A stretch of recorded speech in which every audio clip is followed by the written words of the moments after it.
Shout out to Pyrian Flax. We really appreciate you being at this tournament. As always, my good friend, dear friend Ted. We are in-game already. Mr. Cinderman, how are you doing as we get started? I'm good. I'm ready. And you know what? I was thinking during this draft, I was like, this is going to be the first game of this tournament we get to cast. Yeah. And there's a Shadow Fiend. And this hero always generates games, one way or the other. It's either complete disaster or it's glory. I feel like it's pretty rare that you see a Shadow Fiend game and your conclusion afterwards is he did all right and it was an okay performance, you know? So I have my eyes on that lane quite a lot. We heard from Ponlo's interview, this is the most experienced player in their team playing the Shadow Fiend, and it's on the big stage. It's an important game, this one. Obviously, round one to decide whether they continue in the uppers or not.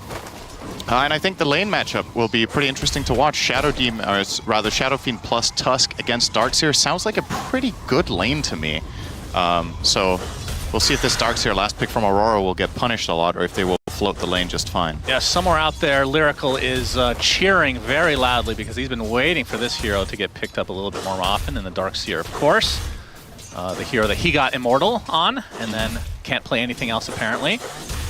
But into this game, Cinderman, best of three, who would you say is your favorite outside of the lineup? Because I'm just curious on, like, with just the matchups in general. I mean, I think in terms of just recent performance as well as the groups to go by, Team Zero has looked better on average. I think Aurora has a couple of issues to fix in some of their games, and that's why it's, if you're one of the weaker teams going into the tournament, not necessarily on paper, but just off to a rough start, this kind of format can really favor you because now you have tape, you have these 6 games that you played, some things went right, some things went wrong, and now you can go to, okay, what elements of our draft are we going to change, what playstyle issues have we had, and now it's the real, quote-unquote, real games, right?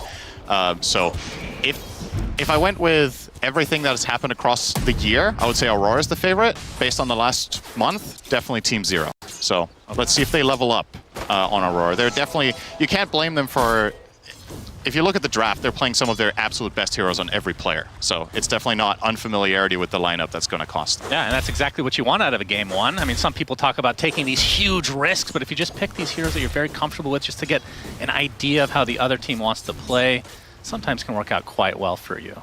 But we can see that it is the Sand King versus the Timbersaw in the mid lane. Typically, Timber's not too shy on going melee versus melee, but it is a Sand King who kind of feels the same in general. How do you feel this matchup goes generally? Yeah, it's fun to see, right? This used to be almost exclusively 2 offlane heroes. I mean, Timber has had his time in mid lane, to be fair, but Sand King mid is becoming a lot more popular right now.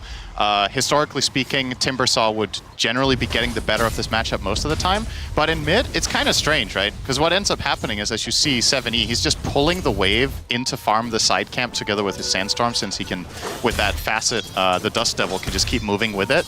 And in the meantime, Laurenov is getting a double stacked wave in his tower. So they're not, like, how much are they actually laning against each other, right? It's like, yeah, it's this kind of awkward thing of they're just both just farming, pushing out waves, and then whoever gets the most of it is going to be happier. And currently, it is Sand King with that extra side camp. Yep, he is quite happy indeed to start this game out. I mean, since we're still in game one in the laning stage, let's talk about the names real quick, Cinder, so we can be on the same page. This position 1 Shadow Fiend used to be known as Poyoyo, then Erica, and now it's YSR-04E. Can we just agree to call him Yes Sir? Yes, sir. Yes, sir. Yes, sir. Is that fine with you? And call him that when he makes a good play. Okay, no sir when he dies. Got it. Perfect. Any of the facets weird to you, or is this all pretty normal? I don't think anything stood out to me as that strange. The one that stands out to me is the center. I'm glad that you asked, Cinderin.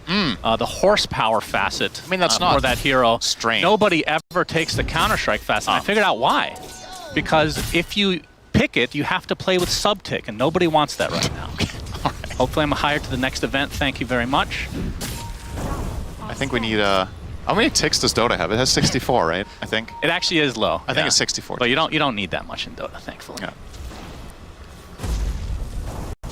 All right. See in this top lane. Yeah, this is a situation here. This is the old Darkseer special. Got to cut the waves, and we'll see how Shadow Fiend can fare under the tower here, as he's gonna get ganked potentially. Ollie makes his way over. Astral Spirit is there. A couple Shadow Waves onto Jabs, gets the vacuum off. Echo Stomp connects, but you have the snowball.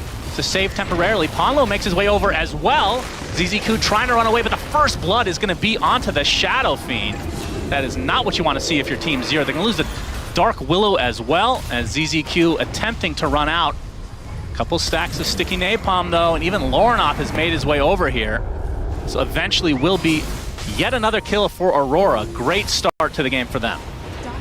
Yeah, Going to be delayed even more, but he will die. It's a very good sequence. This is one of the things historically you used to do a lot against safe lane Shadow Fiend. You mentioned the Darkseer classic of cutting the wave, but the way they designed this gank was really nice. They cut behind the wave, they bring Elder Titan through the gate, and flat out just overwhelm. The amount of time it takes Ponlo to realize what's happening, TP in and assist, in that time frame the Shadow Fiend is already basically dead. So yeah, the snowball save delays the inevitable, but ultimately a really great exchange there for Aurora. I guess the only downside to that play for them was that Lornoff went there as early as he did, because at the end of all of that, he wasn't really needed. He didn't even get an assist, so I think he lost a full wave mid, maybe even a wave and a half, whereas 7E, who TP'd into assist there, or rather walked over after pushing out the wave, is now almost a full level ahead of the Timbersaw in mid. So that could start playing a role later down the line, but of course for Aurora, the triple kill up there is very, very good news. And it also solves it answers my question, right? Is Darkseer going to manage against this SF Tusk lane? And with that bit of help, he's actually still under Shadow Fiend's level, but his game is good enough. Darkseer is about hitting level 3 and level 5 without dying. And Shadow Fiend still doing quite well in the CS department despite that death. And they're grouping up a bit more now. 7E makes his way over. See if he can make something work here for Team Zero. Yet to put a kill on the board. It looks like Jabs might be the recipient here, but be kind of a hard kill. Snowball to start. Is it going to actually connect? It doesn't look like even the Burrow Strike misses. Very unfortunate. Talk about wasting time on the Timbersaw. Now it's a waste of time on the Sand King. Yeah, the silver lining here is that the mid lane isn't empty. They've placed Ponlo here to get some experience on the Dark Willow, so yeah, it definitely is a loss of efficiency because Sand King could be jungling as he's doing now. But yeah, that was a little bit of a swing and a miss, you could say. I think starting there with Snowball from ZZQ and then not... I think you have to try for the shards. When you can see you can't reach, you have to try to throw out the shards and catch the Darkseer off guard, and if nothing else, just delay his path by a second, and then that Sand King could have connected, but it felt like their heart wasn't really fully in that go as soon as the Snowball went off. They didn't really believe in it. And you know, maybe better to just call it off then, I suppose. Yep, we could see Centaur in the bot lane, played by Beyond, against the Wind Runner that we have been seeing over and over and over at this tournament with the Whirlwind facet. I remember our initial reaction to that. I mean, they have buffed it since then, yeah. But it was not very good early on, but things have changed, it seems. Absolutely. It's a lot better now than it used to be. And obviously one of the major upsides you have to playing Wind Ranger carry compared to a lot of the carries is that she's a good laner, right? In this meta, we see almost exclusively ranged carries played by all the teams, and it means, you know, the pool will expand to maybe some less traditional carries as long as the facets allow it. And Whirlwind is a perfect example of that. She's a good carrier for the popular items in the carry position, and she has a really high DPS ability that she got essentially for free that she used to not have. So it makes sense. That said, though, this is a totally free lane for Centaur. I think Wind Ranger can't really do anything here to flush him out of the lane, and you're playing ET5, who's level 4. There's no way, right? So Beyond will, with his maxed Retaliate, he's going for a very farm-centric build here. He should be getting really, really big on the Centaur over time. So Blade Mail is only a minute away, it looks like. Yep, and I would assume... I mean, is this a Crimson type of game? It really is just Windrunner does damage, but it's probably still worth it, maybe? I think so. It doesn't strike me as a particularly good... Okay. Back with the wall. On the cliff is ZZQ. We'll be able to snowball down, but he's just going to be brought down into the tier 1. Attempting to run away, but the flame break and now the surround tactics should be a kill for Aurora. It's taking them quite a while. It really is. They got him. Okay. All right. A lot of stacks here, by the way, by the Bat Rider. So we saw that earlier in the previous series where the game basically ended when the Bat Rider attempted to get all these stacks and then... They got stolen, right? They were all stolen in the end. Yeah, it's a big part of the hero, but in this case, Q's level actually looks very healthy. He's 2-0-2 now, level 6.5, minute 9, so This is a very well-played early game for Bat. I would say it's above par in his progression in the game. To answer your question about Centaur, I think Crimson Guard is worth it for 2 reasons. Wind Ranger is one of them. The other one's the Darkseer wall, right? I think it's like a hidden thing that it's good against, because usually the decision you have to make on Centaur is, am I getting the Crimson or the Pipe? Like, maybe you can get both in some cases, but I don't think Pipe is that good here. Timbersaw, almost exclusively pure, right? And you have Batrider for some magic damage. You have a little bit here and there from Wind Ranger and the Darkseer Iron Shells, but probably better off getting the Crimson and then scaling yourself. Dagger, Heart, you know, becoming a beast. Oh yeah, that's a good build. Good thing. As we can see, 7E very close to picking up his Blink Dagger. And we'll see what they want to do with that. Probably try to use it to blink on heroes, I would guess. And initiate. Still have yet to get a kill, which is really surprising for the Team Zero side. It is, but a lot of the time in Dota, it's a matter of, you know, you can look at the kill score and be like, wow, they've done nothing, but effectively what they have done is enable all 3 of their cores. So I don't think they're that concerned with the state of the game. If all of their cores are reporting, I'm fine. You know, I'm getting the farm I need, I'm getting the usual progression we've practiced for with this lineup, then they can bide their time. I think this is the type of game where both teams really, like, Shadow Fiend needs a little bit of build-up time as a carry. As we've talked about, the panel was saying the Dire lineup arguably is a little bit greedy in how many items they ideally want before their first fight. So as long as they don't start bleeding any more than this, give them another 10-15 minutes of farming. They show up with their key items on the Shadow Fiend carry. Both their Centaur and Sen King have an additional tankiness item. They're going to be hard to break through for Aurora, I think. Well, smokes will connect. Chakram's going to split the uprights. No damage done. Trying to chase out this Dark Willow. Ponlo trying to use the Terrorize, will do so, but Burrow Strike. Looks like the Dark Willow falls regardless, so still 5-0 Aurora. No kill to Team Zero's name. Very fittingly, I suppose, with their actual team name. See how long they can hold out. I mean, net worth-wise, still very even, though. We were talking about this earlier, how it feels like a lot of these games, I mean, you can tell me how the game state is right now. I feel like Team Zero is not even that far behind. As we can get chase here, wall was used, as yes, sir. For the cover of the tier 1, we'll get some TP support in the form of 7E. Gets off the Burrow Strike jabs. Pretty fast, but looks like the Surge runs out. Now we have a good old-fashioned team fight. If 7E gets deleted, Requiem in the cover. We'll use that in a defensive measure. The power shot hits both heroes, slowing them to a crawl. Lasso onto the Shadow Fiend, and ZZQ looks to be next. This is going to be 8-0 Aurora. Yeah, they're bringing the numbers and just flat out outplaying them, right? The Centaur has not been involved in anything just yet. He offers a... I think the Stampede was even on cooldown there, so it didn't provide any sort of backup for his teammates, and they just get overwhelmed. Shadow Fiend as a carry has this weak part of the game that I would say is particularly now, where you see his build is Mask of Madness and Dragonlance. He can't fend for himself. If heroes get on top of you and they have stun, you're just dead. So he really needs that protection from the other heroes, but unfortunately they kind of got caught in the blender. It's just outnumbered, all the AoE abilities were landing together, and Aurora lined it up very nicely. And they're getting, you know, we heard in the coach interview pre-game from Sunby, we're good with Timber, everyone else sucked. Yeah. Laurenov is having a great game currently on the Timber. That rotation was very big for him. Confidence has never been an issue for Sunbees. That is true. Not surprising with that kind of an answer. And it's 23. So we kind of got cut off, but what do you think of the Whirlwind now on the Windrunner? I think it's solid.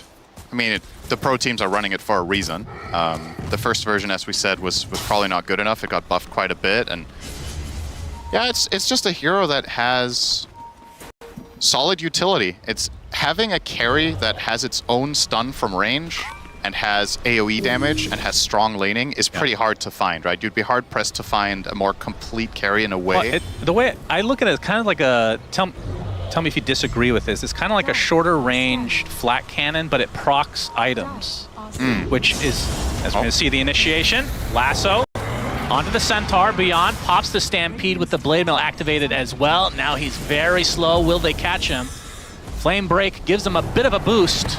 Nobody's coming to aid you, my friend. That is 9-0 Aurora, as Team Zero continuing to not find a kill. Yeah, I mean, it's in the team name. This is their identity. The moment they get a kill, they disband. So they have to keep it this way. I will be very impressed if they win this game without a kill. I think that would be... that's on my bingo card. Oh, that's called a caster curse right there. Yeah. I mean, they did take both Wisdom runes, so we're going to see Epicenter potentially used here on the side from 7E. Will not use it in the end. Burrow strikes outside of the wall. And ZZQ with the drinking buddies, getting a little bit extra speed there. Lornoff forcing them out completely.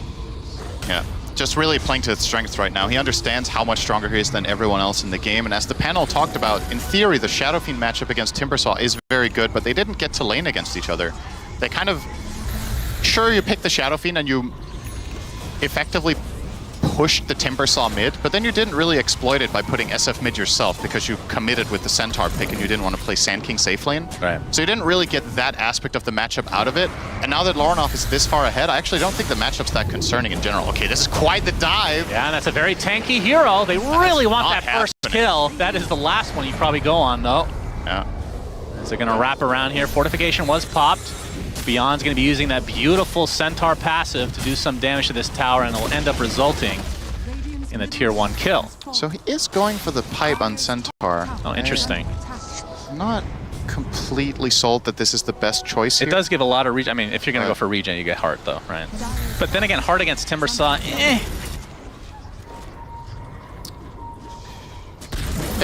I mean, it's not bad, but it was the debate between this and Crimson, right? And I personally was probably more in favor of a Crimson Guard, considering Wall plus Windranger down the stretch. But maybe what they're thinking is, if the pipe we're going to get at the exact timing that we really kind of want to, where the spells are the bigger concern. Like Windranger might not be the biggest issue at the time that they want to take the game-deciding fight for them, whereas the pipe will help against the other things, and then maybe Crimson, 5 to 10 minutes later would be a better choice. But then you really need to nail that timing, right?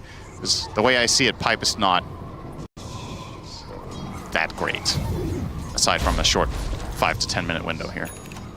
I mean, potentially that just shows how good the item is in general. If it's not that much magic, I mean, you're still getting it. Yep.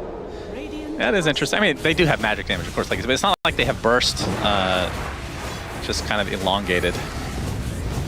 As Yes Sir going to be farming up these Ancients, getting close to his BKB. So he has the Dragonlance, Mask of Madness, BKB to come.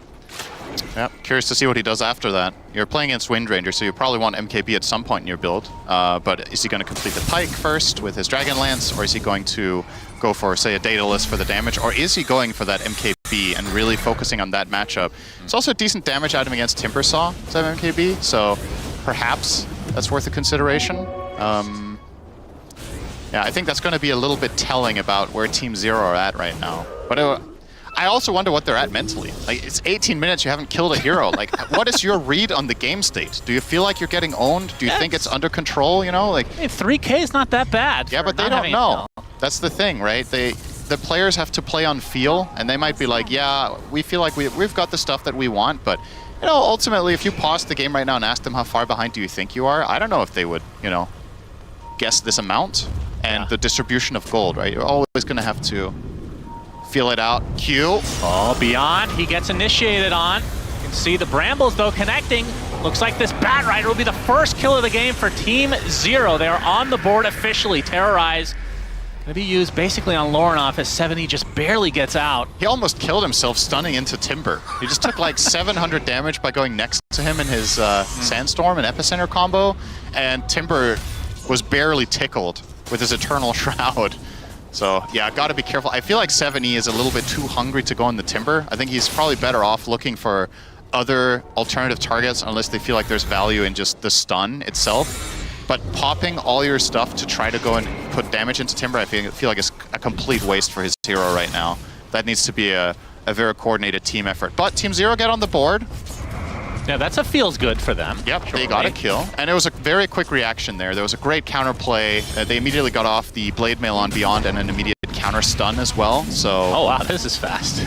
Yep. All right. Shadow Fiend's always been good at this with his Aura. 4 points in Presence plus Mask of Madness. And obviously happy to have the Specialist's Array, not particularly helping here, but just helping the hero in general in the game. I think Aurora could maybe get a fight after this if they fancy it. They're not going to be too late for power it. Shot. Oh, almost stole it. Okay, almost stole it, but Yes Sir gets the Aegis. Gonna be able to kill off the Tusk right off the bat, and I think Team Zero will Oh, he missed the try chain. to Lornoff. No Timber Chain for you. Gets hoof stomped and will die mid Timber Chain. That is a huge kill for Team Zero, but at the same time, they've lost their Sand King, and they're going to lose their Centaur as well. So 4 for 1. You do maintain Aegis control. What's that worth? All things considered, that is a relatively even exchange, I would say. I mean, the gold, of course, you're looking at an advantage going the way of the Radiant, but having this Aegis to make a potential play of your own in the near future now, as well as getting that big kill on the Timber, who was 5-0. There was a decent kill bounty going the way of, I believe it was Shadow Fiend getting the last hit, was it? No, it was actually Centaur that got the brunt of that gold. So he will buy off a Blink Dagger with that. It does give them some opportunities here, but yeah, Aurora, I really like their play call of going for that. They obviously knew they weren't getting the Aegis when the power shot scouted the pit, but they also immediately identified, okay, Tusk is half health. He arguably probably tanked a little bit too much damage there at the Roche for his SF, and Aurora get a good punish. And Ollie on the cover of invisibility right now. See if he can set something up onto That would be a good find. Shadow Fiend. Yep, this is The Echo Stomp available, level 2. Invis Rune, not smoke, so he can go right behind the SF if he wanted to, but they are going to concede the area for now, knowing that there's so much backup and the Aegis, he doesn't fancy his chance. I think they saw that ward, right? Yeah. Yep, absolutely. Coming out from ZZQ. And I think this is probably, actually they're going to go back. I thought they were going to commit for the tower with this D ward and having Aegis in hand, but showing some serious respect here to Aurora's potential defensive plays with Batrider, with Blink Force Staff. I guess that's their major concern is, yeah, we can put our SF to hit the tower, but if Tusk isn't quick enough with the save with Snowball, SF is going to get pulled back to die twice. So they're going to not put it to use right now, at the very least, and it is the MKB that he's currently eyeing up after completing Pike, so he did want that first. And now going for the Tormentor. Which shard are they hoping for? Probably, I'm assuming they would rather have the Willow one. Yeah, surely. And they will get lucky. Shiva's now online for the Sand King as well, and they have the double Blink Dagger with the SK and the Centaur, so Team Zero in pretty good position to be able to take fights. Yeah, now again, only a 1K lead despite it being 13-2. Yep. Very odd. Yep, good farm. They have the Tormentor advantage, right? So there's some dead gold that is still available for the Radiant side if they were to get their own. Aurora, now, you're a little bit late, guys. They did take this Tormentor about a minute ago. And it was announced, but they're smoking over there now. If you mute the player, sometimes there's a bug that it mutes the Tormentor text as well. Ah, surely that's what it is. Oh, wow, this is a really fast Ags on Lornoff, by the way. Holy jeez. Yeah, they don't have a dispel for it, right? So it's actually very powerful right now. There's no way of removing it, so Lornoff can go in with a lot of confidence with his reactive armor activated. They only really have one person that, I mean, do you force a nullifier on Team Zero to be able to counter that? I mean, it is a really good counter. I guess Yules would be I think Yules, and I think the name of the game for the Dire lineup right now, for the most part, honestly, is to control Lornoff but not commit for the kill. I think it's a lot of the time going to be the better approach to, you know, try to catch him with a little bit of a stun here and there, disengage from him with Stampede if he gets on top of the right heroes, and kind of play around him. Sure, they did kill him top, but it was some very specific conditions, right? Where he missed his Timber Chain. Otherwise, there was no way he was dying there. So they have to be very respectful of how strong that hero is. And of course, now that he has reactive armor, I think it's almost... I'm not going to say it's impossible to kill him, but man, they need a lot to get him. Speaking of shards that you don't really want. Yeah, this is not particularly great on support bat. Giving you no disarm on Lasso, as well as an additional sticky stack. I mean, in this purpose, all it really does is increase your net worth by 14. Yeah, the alternative on ET, I mean, the ET one isn't the greatest either when you're playing support ET, so in reality... That's true, I guess. Yeah, neither are particularly great. Yeah, these are definitely not the best shards when you're playing these heroes in supporting roles. They're both kind of good if you're playing them in core roles, but that's not happening very often in Pro Dota right now. So yeah, Aurora's lineup just doesn't have the best value out of Tormentor, but you still want to kill it for two reasons. First of all, you set up yourself for later getting a shard on the other heroes, on your cores, if they want one. and you obviously remove it from the pool for the enemy, because all the shards on the Dire are, I would argue, quite good. So Aegis not really used to fight, but didn't get much out of perhaps it dissuaded Aurora from taking a fight themselves, so maybe that's a good enough use for Team Zero. I mean, you were talking about that fight where they lost, obviously, 4 heroes, but they did get the Aegis. You're like, this could work out well for them. Do you think this worked out well for them? I still don't think it was a travesty. I mean, I would have liked them to somehow use the Aegis, but I think in the grand scheme of things, that bottom push could have gone really wrong. So, nice reaction there from 7E getting out. Yeah, some nice... It's very wasteful use of arrows here. The Fletcher is not going to be happy about that. 23, just throwing out 50 arrows into nothingness. Just need to go and pick them up again. Yeah, I all in all, my conclusion on that fight top, relatively inconsequential now. And it is an unusually quiet game that we have on our hands right now, both teams. That's, historically speaking, is good news for Aurora. This is a team that is no stranger to 60-plus minute games. They had, I want to say, half a year that it was almost the norm for them to play every game over 45 minutes. This tournament, you know, the average game time has been quite a bit shorter here. I believe they had a 55-minute game so far, which was one of the longest we've had, if not the longest. Man, I am really hoping that we get to cast at least one 60-minute game at this TI. If we do, this is a possible candidate. Okay. Because it has Aurora in it. Yeah, that's true. That increases the probability by about 50%. 50%. Wow, that's quite a bit. It depends. If the starting chance is 1%, then it's 1.5. Oh, Lasso actually pops a Shadow Realm. Is he attempting to TP out, but the vacuum is there to cancel, so Ponlo will eventually die. So Team Zero, again, another death to their name, but not really falling that far behind, all things considered. Yeah, this is a relatively irrelevant death. You know, they did TP rotations to kill a position 4 next to their towers, and it's a pretty poor position 4 at that, right? He's not got like massive amounts of net worth or a really important item coming up. I say that he's 500 away from Blink, but actually I don't know how good that is here. But I suppose, I mean, what else are you going to buy in the Willow? I still think the Yules that you suggested would be a nice choice here. I'm pretty sure it's mandatory at some point. Yeah, I would really like to see Ponlo go Yules over Dagger, but he looks pretty committed at this point. He's had it in quick buy for quite a while. Top tier 2 towers definitely gone. I wonder how much of the damage that 23 Savage does during Whirlwind from just Maelstrom procs, if that's worth the pipe, legitimately. Yeah, that's a good point. Maybe that's enough. Maybe that is the reason, actually. You're comparing the physical damage versus that when you're going the Crimson versus pipe math, if you will. And yeah, I think, you know what, the more I think about it when you say it, it sounds like pipe might actually just be better specifically for that reason. Actually convince you of something. That is incredible. Yep. Screenshot of that. Won't let it happen again. Okay. Second Roche is available. Aurora scouting it out. So they're aware. And their lineup is insane in the pit. Absolutely. You got the Elder Titan, which is the classic Roche contester, Vac Wall, individual lasso initiation. Timber is crazy in the pit. Timber is crazy in general. Yeah, his lore, I think, does back that up. He is legitimately crazy. They will attempt the Roche, and it looks to be theirs for the taking. Yep. Team Zero not going to contest. Not sure if they're even completely aware of this. Oh, they are TPing over the Shadow Fiend now. Maybe a smoke. It's too late if they tried, but the lasso. Q onto Ponlo. Oh, the counter initiation from beyond gets the hoof stomp into the double edge. Power shot going to slow him a bit. You can see Team Zero maybe potentially trying to run back here as the vacuum is there.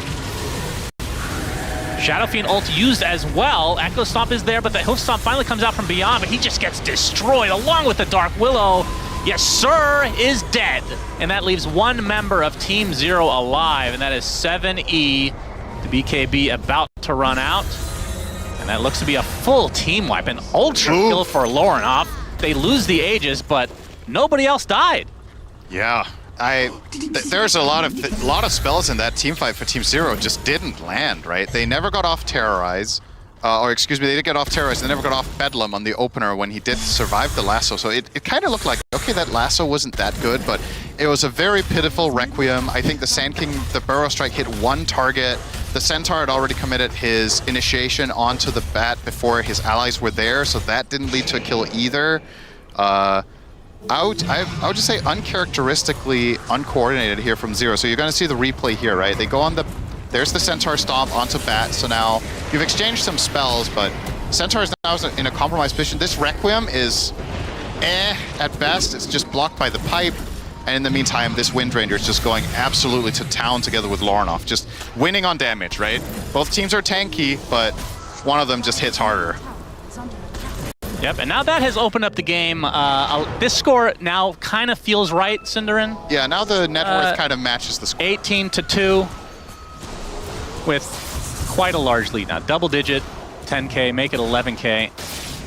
And Aurora certainly are in the driver's seat. Feels like Team Zero not really showing up for this game one in some respects, perhaps. I mean, Ponlo doing that interview, I agree with Shiva. That was a really, really good interview. Very honest, very upfront about how he wasn't really happy with his past performances. This is his first TI after so many years. Perhaps there's some nerves to go along. I mean, it's not him specifically, but the team in general, potentially. It definitely wouldn't be the first time that we see teams crumbling a little bit when the games start mattering more. You're kind of playing with the training wheels on in the group stage, where it's like, you know, some players and some teams just play better when the pressure's on and some don't. And this is one game, so let's not get ahead of ourselves, but clearly, I think it's fair to say this is probably Team Zero's worst game of the tournament so far. So whether you want to read too much into that or not, let's give them a couple more games. But yeah, it definitely has not been their game so far. And now I have a second question, which is, we're approaching a later stage of the game. What was your first question? Why are you here? My second question is... We're asking that. Does Shadow Fiend hold a candle to Wind Ranger late game? That's a good question. I actually don't 23 know. Savage getting gone on. We'll pop his ult in retreat with the BKB. Snowball is not really going to connect, but the Ice Shards blocks him in, but destroys the Tusk. But eventually they do find the Windrunner. 1-for-1, definitely good exchange for Team Zero. They're going to need a few more of those to get back in this game, though. He was just completely alone on that Wind Ranger going for this move, and that's a pretty... It's a meaningful punish, you know. Aurora is definitely still very comfortable, but a 50% increase in kills for Team Zero there. Very nice. Now they need to have 2 kills on Aurora. Maybe it's all part of the script for the 22-3 scoreline that you love so much, Shannon, because you're a big meme connoisseur. That's right. As everybody knows, you're staying young through memes. If only that were a thing. Yeah. I'd be a baby. Well, Aurora obviously have to wait for their Windrunner to... Oh my god, the damage. Just a little quick exchange there, and 70 already at half health. That's the mid lane Sand King, by the way. It does have the BKB Shiva's blink, and I don't know, what can Team Zero do to get back in this game? Obviously, finding a Windrunner all by her lonesome every now and then will help attribute to some sort of a comeback, but... I mean, it's easier said than done, but honestly, I feel like in the team fights they've had, the spells have not been cast in correct coordination to begin with. So, easy answer to your question, cast your spells better. But, okay, you know. Well there you go. Ponlo gets gone on again, this time dies within the Shadow Realm. A 7E cancellation of the teleportation. Oh, he's gone. And he is a goner as well. So 2 quick kills for Aurora. Yep. Yeah, so in a little bit more detail, and we got the reverse 3-2-2, of course. Oh, there you go. So the problem that Zero faces a little bit is perhaps an issue in their lineup, if you want to look at it on a bigger scale, is Sand King, Centaur, and Tusk in the same lineup is maybe too much of the same thing, right? It's these melee heroes that go up close and have a single stun that they want to build the fight around. So perhaps the reason that their fights seem a little bit uncoordinated is that they're kind of doing each other's jobs, and it makes it difficult to line things up the way that they like. So maybe there's a little bit of a draft issue going on there. We'll see if they manage to defend here. So Crimson Guard will be deployed to delay this. They need to buy a lot of time for the Sand King. I think defending without him is more or less impossible. Yeah, it could be a Rax here. 20 seconds. That fortification. Q going in deep, didn't find it though. Hoof Stomp actually does hit, but the Force Staff gives them enough space to get away. Fortification is finally popped, so they'll get the tower. And now the Sand King is alive. Do Aurora stay?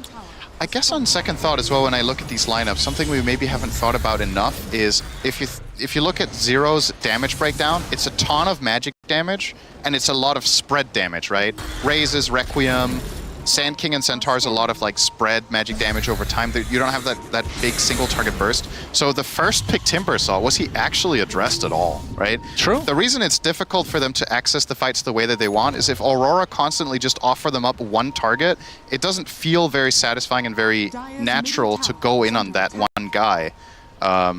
And they've had very good positioning of their heroes, very good formation most of the time, where they're putting Team Zero in this position. All right, guys, you have two choices. Are you going to jump the Timbersaw that is giga tanky, or the Darkseer that is giga tanky with auras? Those are the two options they most of the time present them with, and neither of those options seems appealing enough, so they kind of can't really go. And if they maintain that formation and keep offering bad fights, Zero just seem unable to pierce through them. Beyond, he's initiated on again. The Shiva's popped, and look at the Chakram just rip him a new one. 7E, see the buyback onto the Centaur to get back in this fight as fast as possible. Echo Stomp delaying everything, though. Man, so much damage in the backline, too. SF and Sand King both popping their BKBs. Tusk is down to half. They got absolutely nothing out of everything they used there. Buyback on Centaur, BKBs, clean disengage for Aurora into an immediate Tormentor. If they get lucky here, this one does not go to ET. I think they would love it on someone else. That's ET. Well, sometimes, you know, the good news is... if he wants to go in with it, it is good, yeah, but he'll probably die shortly after. He does not have the build to go in with it. He has Solar Crest Glimmer. I don't think Ollie has any interest in toggling this, but... doesn't it reduce the cooldown as well, though? Yeah, but the thing is, the cooldown of Astral Spirit is still higher, so it's hard to use the second Stomp regardless. But in some edge cases, maybe the cooldown reduction matters. If you somehow get a Spirit Stomp into then being in a position where you can Stomp again, but not a very common thing at this level. All right, well, 23 Savage now has a Satanic, so it doesn't really have to worry about the Blade Mail as much. He can just pop that in time. Oh yeah, he is big. As Q up, looking for an initiation. Okay, that was all over the place. Lorna pops the Shivas, finally finds the Tusk. That's going to be an easy, clean kill. Ponlo on the cliff as well. That's a double for 23 Savage, as they will likely just prepare for this Roche and 7E. Do they have the vision? They definitely do now, as Q continued to pursue. And he's left to his own devices, an eventual death. Yet another kill for Aurora, 26-3, right on the doorsteps of Roche number 3 with the old Aghanim Scepter. Who takes this? Windrunner? Honestly, they're not going to do it, but the way that Q has been initiating literally every fight would actually be really good on him. Yeah, I think I'm okay with Bat as well, but I think Windranger is the safer choice. For sure, it's safer. Hasn't popped it in just yet. So maybe they are discussing it. Okay, there we go. Oh, he's gone. I'm Carrie. I eat Ags.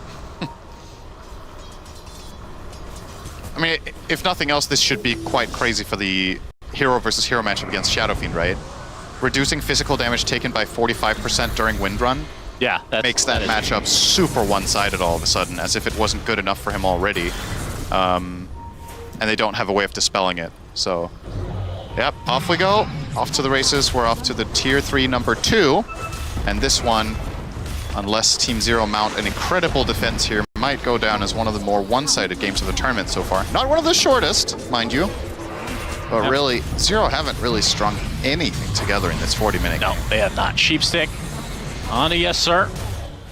This will be an easy Rax for Aurora as they reposition. Still 4 minutes on that Aegis. They can take their sweet time if they want. On to the next lane they go. Question is, what is Team Zero waiting for? Because unless they're like super close to some pivotal item, no point in giving up any racks. I mean, the Roche banners are pretty annoying. 7E, Epi. I think one potential play that they have, which is quite a commitment, is to go in for a stun into offensive Pike from Shadow Fiend. You catch someone, Shadow Fiend gets multiple attacks off, and you try to use that as a single target quote-unquote burst, but I just don't think it's enough, man. I think these heroes are too tanky We'll see if they do it. He's gonna get some Burrow to swings in. start. He's Still got to burn right through this Aegis. Okay, Snowball is going to save him temporarily, but the Whirlwind is doing so much damage. Beyond goes in with the Stampede. In fact, has the cart. Didn't even realize that. Shadow Fiend very useful inside that cart. He's a demon in a cart. This is a fantasy game. Mid lane goes the way of Aurora. And still no kills are to be had in this fight. I mean, at least they drove around the king on his throne, right? Unfortunately, he was shooting with a water gun, so it didn't really matter. But it looked cool. Oh god, I want this Appreciate axe that. to be so... I want it to be good so bad.